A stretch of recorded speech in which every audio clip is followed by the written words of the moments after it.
Hello, history buffs. This is Captain Cataletto with another Remember to Remember history chat. Behind me is legendary Cedar Point in East Hampton, New York, located in the Northwest Woods. We are looking out over Northwest Harbor and across the Mashonack Reserve on Shelter Island. The square stone building is Cedar Point Lighthouse, built way back in 1839 in the whaling heyday, back when Sag Harbor was a busy whaling port. Beyond that, looking north would be Orient Point, and finally we get all the way over across the Connecticut.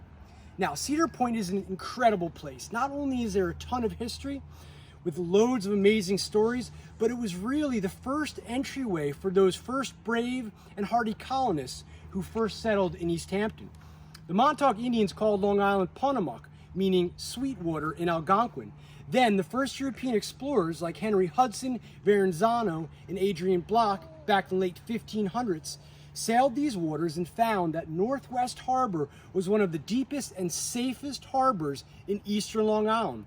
So this is where those first sailors anchored their ships and came ashore to trade with the local Indians and learn about this new world.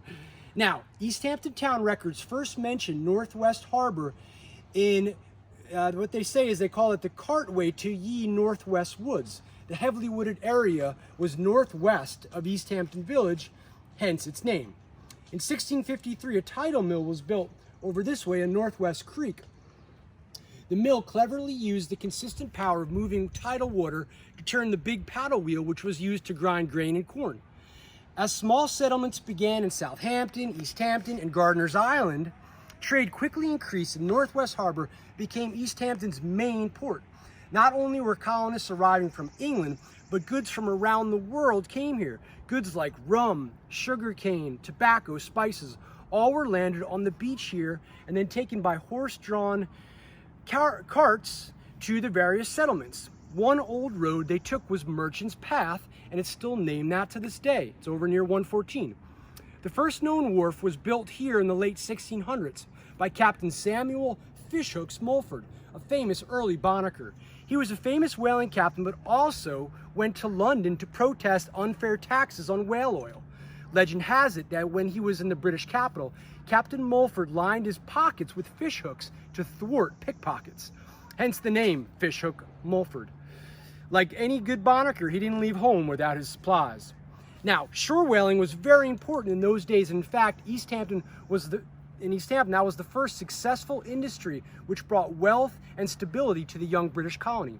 Shore whaling was basically spotting a whale from shore and then hunting them in small boats.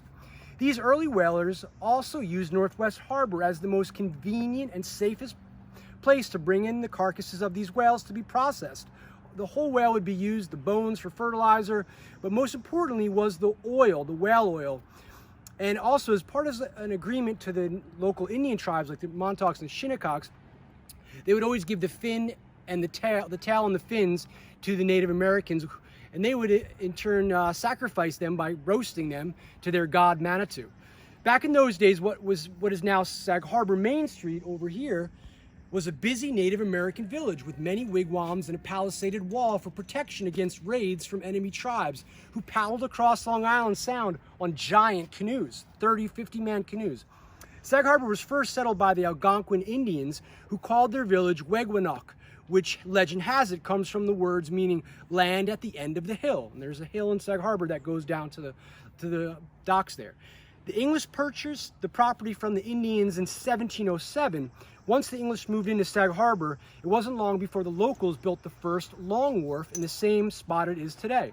This allowed for deep-holed ships to unload and pick up supplies more easily than the old Northwest Harbor. Soon, Long Wharf replaced Northwest Harbor as the main port of call on eastern Long Island.